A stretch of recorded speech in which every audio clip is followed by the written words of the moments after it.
Hey everybody, welcome back to the Dungeon Dive. Daniel here. I hope you're doing well, and if you're not, I hope you are soon. Okay, in today's episode, man, I am so excited to be covering this game, and today we are taking a look at Wandering Galaxy, and this is the newest Crossroads game from Plaid Hat Games. And this one was designed by friend of the channel, Jerry Hawthorne. So yes, I am friends online with Jerry. We talk quite frequently. But for those of you who have watched my review of Aftermath, you also know that I can be quite critical on his game. So I'm not going to go easy on this game just because we are friends. As a matter of fact, there's nothing to go easy on. This game is a absolute, I almost said a curse word there. I'm so excited. This game is an absolute masterpiece. I would be shocked if this game wasn't on my top 10. This game will definitely be on my top 10 for the year. I would probably bet right now that this will end up being my game of the year. And hey, it's only February 2025. But that is how much I love Wandering Galaxy. It is such a game for me. It feels like it's a game tailor-made for the Dungeon Dive. And there is so much to love. There is so little to criticize. But before we get into that, let's take a look at the back of the box and read about Wandering Galaxy. Go anywhere, do anything, ruin everything. Outer space is impossibly enormous and filled with untold riches and beauty. You wouldn't know anything about that though, because you and your pals are spacers. You've got your hands on a ship so old the onboard AI is growing artificially senile. You, an oddball crew of different species and talents, get the jobs that no one else wants. The ones that get you shot at, dumped into off-world gladiatorial games, or fleeing the law while your cargo hold is stuffed with contraband. It's a hectic life, but it's never boring. Space is amazing. You're amazing her. Wandering Galaxy is a narrative science fiction game where players take on the roles of hopeful spacers who dream of getting rich and famous while staying alive doing so. Choose a species for your character, build a background for them, then select a unique station on the ship to control. Play with your personal deck of cards and customize it every playthrough as your character finds gear, makes friends, and learns new skills. So Wandering Galaxy is an entry into a subgenre that is quickly becoming one of my favorites, and that is the blue-collar space adventure. We have games like Space Aces, the solo RPG, or Zaya, Legends of the Drift System, Spacers, Firefly, and Star Wars Outer Rim. In these games, you aren't playing as heroes trying to save the universe. You are playing as blue-collar space workers who are just trying to scrape by, doing various jobs to pay off debt. And that's one of the main things that you are doing in this game. This game is a campaign game, but there are about 4 campaigns, I think 3 little campaigns and a standalone way to play the game. And each one of those campaigns is only 4 sessions. And so they are very quick. These aren't super long drawn out campaigns. These are campaigns that I will actually finish. And each time you play the game, each time you start a new campaign, your crew of spacers is given a ship by some nefarious kind of gangster, kind of a Jabba the Hutt style character. And that ship is called the Zephyr. And it's an antique ship. It's a very old ship, kind of on its last legs. But this is your ticket out of the trouble that you've gotten yourselves into. In each session, you are trying to earn a certain number of profit. You're trying to earn 7 profit. Once you earn 7 profit, you go to a certain entry in the website, and then that ends the installment for that chapter, for that campaign. And then you do that 3 more times, so you do that 4 times total, and that is the end of the game. So when you start the game, you can choose a character. In this particular campaign right now, I am playing as Nexu. This is a species of character here, and my guy's name is Darun. My nickname is Freshie. I've earned some experience going up my greenhorn track. As I earn more experience, I can become a scrudbuster, a spindrifter, and finally a free spacer. I can become a certified bounty hunter. I can take scars if I get too many injuries. And then on the back of each one of your character cards, you will have some questions that you can answer. And then those will help you determine your backstory, your story so far. And so there are a number of different characters that you can play as. And the other characters are a Phidia. We have two Phidias, so a male and female Phidia. We have a Trimok, a Myriad, a Muse, two humans, a male and female human. Now, I will say that I do like the character creation in Freelancers a little bit more. It's a little bit more involved and you can make some more combinations. But there are other things that Wandering Galaxy does that makes up for that little shortcoming. So once you have your character and your ship all together, then you will start exploring the Wandering Galaxy. And these are all kinds of different planets and space stations and asteroid belts and nebulae and just all kinds of things that you can discover in space. One of my only criticisms of this game has to do with the component that this is just thick cardstock. I wish that this was a mounted board. And as a matter of fact, I think I'm actually going to mount this map on some chipboard. And that's really my only complaint about this game. So as you can see, yes, this is a fantastic game if that is my only complaint. But you will usually start in Riva Station here, and each one of these spaces here has a number associated with it. And you will take that number, and when you land on that space, when you travel to that space, you will consult the website, and the website is your app. So this is a game that does use a website. It's not an app. You don't have to download anything. So any device that you have that can access the internet, you can use to play this game. And one of the coolest things about this game, one of the complaints I hear about apps is people say like, well, I don't want to stare at a screen all day.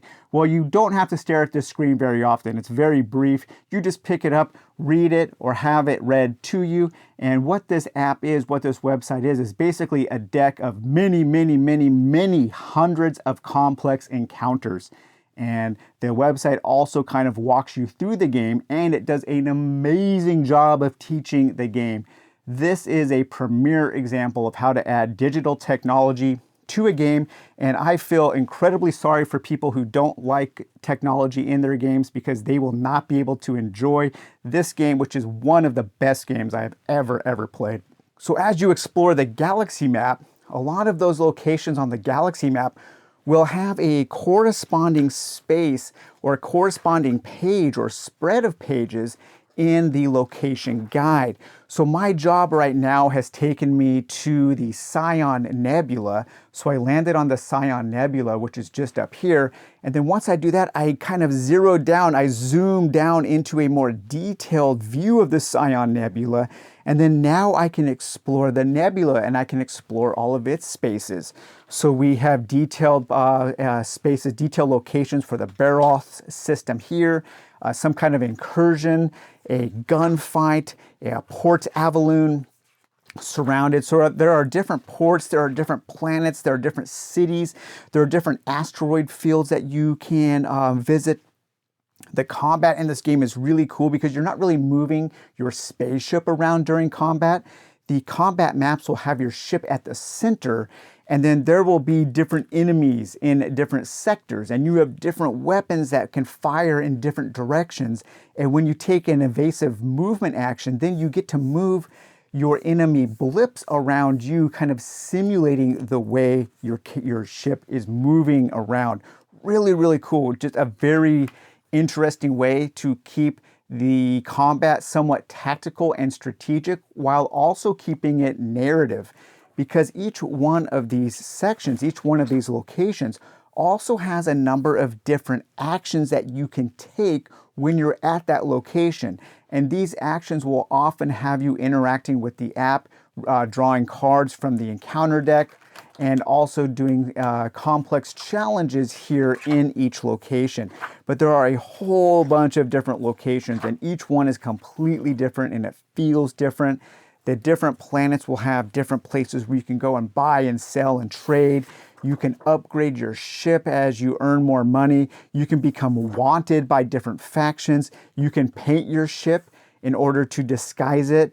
to erase one of your wanted levels. You can rack up dock violations if you infiltrate a dock without having the proper security clearance. So much stuff to do in this game. It is truly an open world sandbox where you feel like you can go anywhere and do anything, because really what you're trying to do is you are trying to pay off your debt, and that is it. And one of the main ways you pay off debt is by doing jobs. And there are so many jobs in this game, and these are all different quests and different side quests.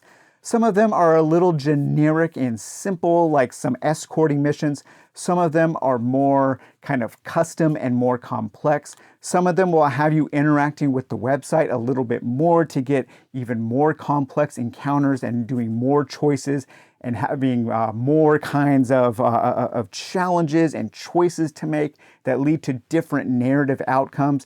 And some of them you'll just kind of move around on a map and do what it says. But these jobs will give you profit. And like I said, you need to earn 7 profit to win a scenario, and then there are 4 of those kind of chapters, those scenario chapters in each campaign. Or you can play a shorter standalone game. Just so thoughtful. There's so much thought put into this game, and I really can't even imagine the type of logistics that went in to creating a game like this, because so many of the systems are intertwined and everything just works together to create such a wonderful, wonderful sense of adventure.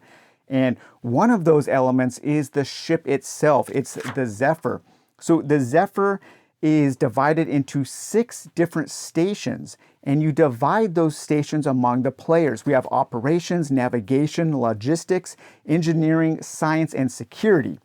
And when you play solo, you only have to play as one main character, and each of the main characters has their own skill deck that you will start with. And then there's also a huge pile of cards that these are upgrade cards that you can upgrade your skill deck with in order to overcome more powerful challenges and gain bonuses while you are playing. And so there are cool ways to upgrade your character. And when you play solo, or when you play with 2 players, your party, your crew will be joined by 2 sidekick apprentices. And they are Tress and Bugs. And you have to assign each one of these to be in charge of one of these stations on the ship. And then your main character will control the other 4 stations. And so right now I also have Tress. She is also armed with a slag pistol.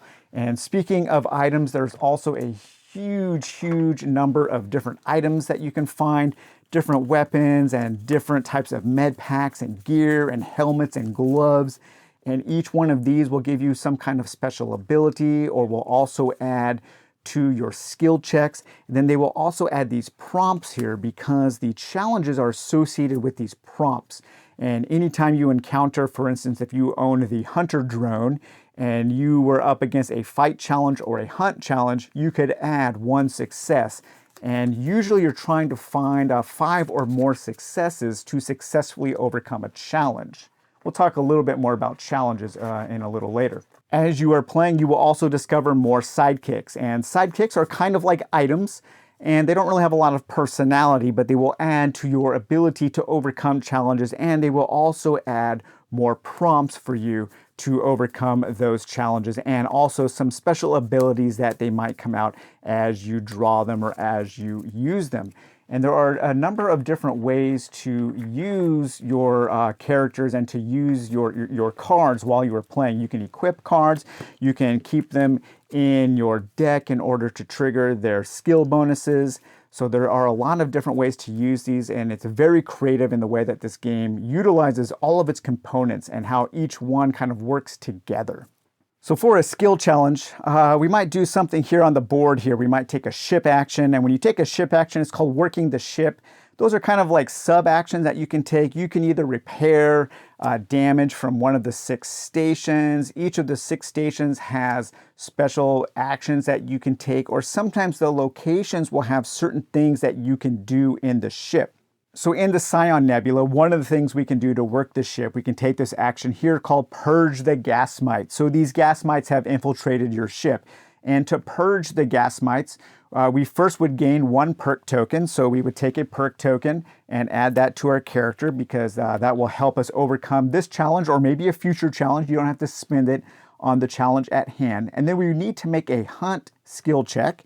Now, my character does not have the hunt prompt on anything, so I won't get a bonus there. And we're looking for eyeballs and these star symbols. That's one other small complaint I have about this game, is I wish that it had a player aid that had the icons and what they are, because I always forget what these symbols are. They are right here on the first page of the book, though. So we have the hands is body, the brains is mind, the eyeball is focus, and the star is spirit. So in order to overcome this hunt challenge, we're looking for eyeballs and stars. So we would shuffle up our skill deck, and then we would draw 3 cards, and we would look at the icons. So we have 1 mind, 2 eyeballs, and 2 stars. This card here, when I acquired it, I actually got to take 2 perk tokens. So when you acquire cards from that upgrade deck, sometimes you will get bonuses. Sometimes your skill cards will give you bonuses as you play them. So here we have 1, 2, 3, 4. And from 0 to 4, I would gain a stress card. So there are cards in the index that are stress and injury cards, and those are bad. You don't want to clog up your deck with the bad cards. So I could spend a perk point to bring me up to 5, and then my ship would gain 2 power, and I would lock this action. Or if I got a 7 or more, I would gain an inspired card, and then I would lock this section. So there are different ways to interact, different challenges, but all of the challenges will usually have you drawing 3 cards and totaling up any bonuses and any of the icons that match the challenge at hand. And you're usually, to do the good thing, you usually want a score of 5 or higher, and that can be quite difficult. And as you burn through your deck, then you will reshuffle it. It has a little bit of a deck building mechanism where you are adding cards to your deck. There are ways to purge the bad cards from your deck, and you can also purge some of the less good cards from your deck, some of the weaker cards, as your deck gets more of the stronger cards. Okay, now let's take a brief look at each of the 6 sections for the ship. So here we have the operations section. The operations, if you're in charge of operations, you are in charge of keeping track of how much profit you have earned and how much threat has accumulated during your adventure, because one of the ways to lose the game is to go up to 7th threat. Then the galaxy has just become too hostile and it's impossible to keep going. And so as operations, you are in charge of keeping up on both of those, and you are also in charge of using the app. So you will be holding the phone or the iPad or the Kindle. That's what I'm playing mine on, an old Kindle Fire. And so that is the operations. On spot 2 here, section 2, we have navigation. So navigation is in charge of keeping track of the galactic struggle, and the galactic struggle starts in unease, and it can become peaceful or it can become more warlike. And there will be many opportunities the app will ask you about your galactic struggle, and depending on where this meter is, certain things will happen. Navigation also keeps track of these waypoints and the jobs, because the jobs will have certain waypoints. They will tell you where you need to go, and you will place the corresponding waypoint on the map or on the location map, the galaxy map or the location map, and then you will move your ship along the charted paths there to reach those locations. And when you reach a location, there will be different steps that you have to take along the way. So these are the jobs that you can pull from the job card, or the job deck. Sometimes you will be told to draw certain jobs, and sometimes you will be told to draw a random job. Now, the jobs from the job deck are not the only jobs that you can take, because some of the locations actually have their own kind of custom job that's specifically tailored for that location. Scion Nebula has a job, and that's a persistent job that you can only do in this location, and that's called the Scion Run. And so to earn this job, to complete this job, you have to visit each one of the spaces on this submap, and if you do that, then you gain 3 profit. So that's super cool. I love how some of the locations have their own built-in jobs to do. And when you combine those with that huge deck of different jobs and quest and side quest cards, there is so much to do in this game. It feels like this massive, expansive universe, this massive, expansive galaxy that is just waiting for you to explore it. Okay, so section 3 on the ship is the logistics. And the logistics, you are keeping track of your supplies. This is a currency that you can gain and lose. You can spend in order to trigger different things at certain times. And you will also be keeping track of your cargo. There's a whole bunch of different cargo. There's dangerous cargo, there's contraband, there's rare cargo, there's arms cargo. And the cargo, you will be buying and trading, selling the cargo, picking up cargo, kind of pickup and delivery mechanisms as you visit the various sectors on the map and you go to different space stations and different ports. Then you can deal with the cargo. As you upgrade your logistics, you can also upgrade a special cargo hold to hold smuggled goods. And so you can become a smuggler in this game. The next section, section 4 here, is engineering. And engineering will keep track of your ship's power. It costs 3 power to move from one space to the next. And so you do need to keep track of your power. You can have 0 power. It is possible to get stranded. And then engineering will also keep track of your hull damage. And if that ever goes down, then you enter 101 into the app and something bad happens. Next up, we have the science section here, and the science section is super cool. So one of the things you're keeping track of is your life support. My life support is pretty low right now. If it gets down to the final red square, you enter 100 into the app and something terrible happens. But what's really cool about the science section is if you're in charge of the science section, you have these science tokens, and you are researching these tokens, and these tokens have entries on the back of them, and there are a whole bunch of different entries. And as you research enough and you get to the discovery space, as you move these up and take actions in your researching, then you get to reveal that and you enter that code there into the app, and you get to unlock something super cool, usually some kind of special item or a special ability that will help you out on the rest of your adventure. Finally, we have the security section. The security section is in charge of the ship's weapon systems, and also they are in charge of keeping track of the enemy's health as you are in combat. And the ship has a number of different weapons and a whole bunch of different things that the ship can upgrade. So you will start with your level 1 cannons. We have a starboard cannon, we have a forward cannon, and a port cannon. I've upgraded my port cannon to level 2. It will target more sectors and it will do more things. And then we also have a special devices section, and that's a whole stack of different items that can be attached to your ship. So I have a magna beam because there will be asteroids that you can find, and these asteroids, when you pull them into your ship or when you mine them, you can find certain types of cargo. There are also other things that you can do with your magna beam. And in this adventure that I was recently on, I fought some pirates and I got this special pirate signal. It's a special device that will allow me to do certain things depending on what I have triggered in the app. And there are a whole bunch of different upgrades for your ship. Let me see if I can find the upgrades here. Here they are. And the upgrades here, we have the Masandri warhead. Oh, it looks like a Metroid there. We have the forward cannon, cloaking device, a starboard cannon, level 2, unarmed torpedoes. These unarmed torpedoes, you have to take actions to arm them, and then you can fire them out into any section that is surrounding your ship. We have a fold space capacitor and a Vorzap cannon. So yeah, just tons of ways to upgrade your ship. Those are the special things. Then you can also unlock things here. And then also one of the stations, I can't remember which one because I've been playing solo, so I'm kind of doing everything. But one of the stations will be in charge of this bag. And so this does have a little bit of a bag builder mechanism.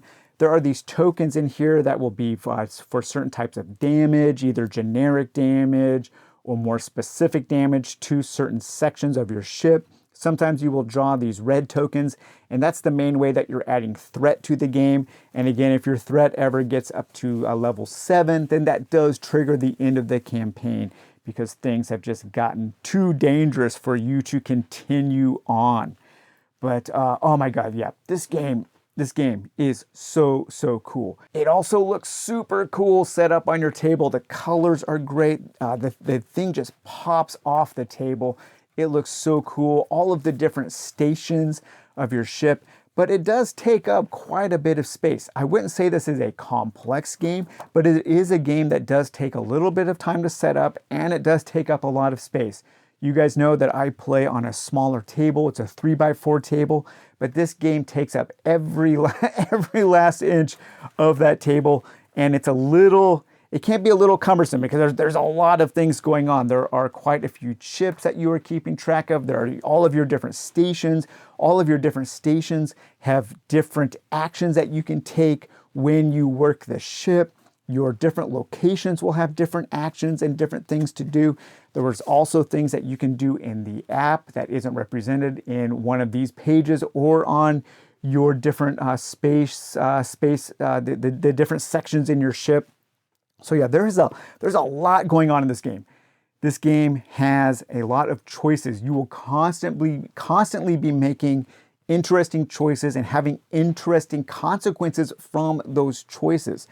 But the game also does a great job of teaching you the game through the app, through the tutorial. And the tutorial isn't over long. It just kind of walks you through up to a certain point of one of the starting campaigns. And then it's like, okay, go ahead. The universe is yours to explore. The galaxy is yours to explore. The rulebook is also well written. I think Plaid Hat has gotten much better at writing rulebooks since Aftermath. The last few that I've read for freelancers or for familiar tales have been very good. And so I also read the rules because there are a few things that the app doesn't teach you. The app isn't 100% on its tutorial. There are a few things left for you to discover. So I recommend just reading the rulebook and then going through that tutorial, and then you will be off to the races and trying to pay off your debt, trying to pay off that Jabba the Hutt style character so that the Zephyr is yours and so that you can continue on into the galaxy. I'm really looking forward to trying out the standalone mode. I think what the standalone mode is, from what I understand, I haven't played it yet, but I think it's just one of the kind of chapters, one of the things that you're just going out trying to earn 7 profit. That's what I'm trying to say, without a kind of story to guide you along the way. It's more of a true kind of open-ended sandbox style game where you are just working through one of, or a handful of the many different quests and side quests and jobs. I mean, just look at how many quests there are in this game. It is so cool. I was really shocked by the number of jobs and the number of quests and side quests, because when you combine these and all of the different things you can do on the map and at the different locations, there is just a whole heck of a lot to do in this game. It's going to take me a long time to see even a fraction of what this game has to offer, because not only do you get to experience all of the stuff on your table, all of the cards, all of the great components in the book and everything, but it also has all of those hundreds and hundreds of complex encounters in the app, in the encounter app. Oh man, yeah, this game is awesome. I love this game so much. One thing, Plaid Hat, Jerry, please, let this game have a long tail. I would have loved to have seen more expansions for freelancers. I want this game to survive. I want this game to go on for many years. Bring back that idea of the long tail with Wandering Galaxy. Make this the Arkham Horror 2nd edition of this new era, of this new generation. Make this the Runebound 2nd edition. Give us different expansions in different sizes. Give us little expansions that maybe just add some cards, add some new jobs, add some new skills or something, some impulse purchase expansions that can be stacked up on the counter at game stores. And then give us small box expansions that might add some different characters or maybe a different type of star map. And then give us a larger expansion that maybe adds a whole new book of of locations and a whole new map or things to explore. I think there are so many ways that this game could be expanded, that this game could have a long tail that could keep people interested in this one game for a long time. I would love that for this game because it just feels so perfectly made to be expanded, because all of the encounters can easily be added to the app, or not easily. It takes a lot of time and effort to write all of this stuff and to have the sound and the voice acting and everything.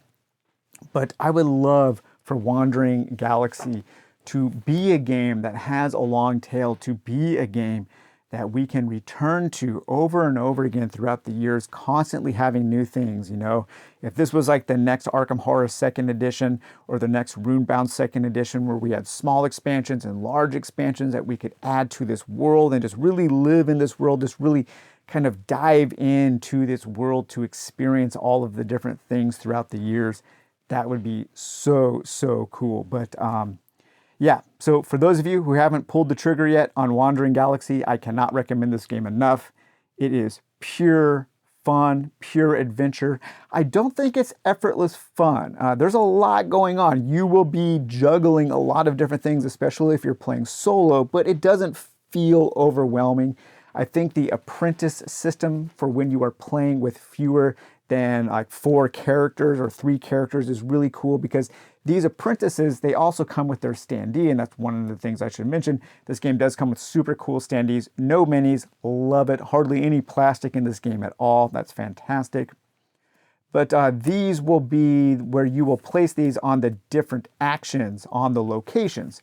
And so one of the reasons for these apprentices is so you can take more than just one single action when you go to the different locations, because some of the locations will have a whole bunch of different actions, like 6 different actions. And some of the locations will have actions that only one character can take. And then some of them will have party actions. And depending on how many people you assign to that party, you might get some benefits because you can help each other out. And so that's why these apprentices exist. But the apprentices do a really good job of making the game very, very playable at a lower player count. But yeah, Jerry, man, you knocked it out of the park with this game. I don't like this game is it's a masterpiece. It's so good. This is the perfect game for the Dungeon Dive, and I was waking up early in the morning to play this. I have to go out of town. I get to go out of town. I get to go to Disneyland soon. But I'm kind of like, oh man, I kind of wish I just had a few more days to just sit and play a Wandering Galaxy. It is so good.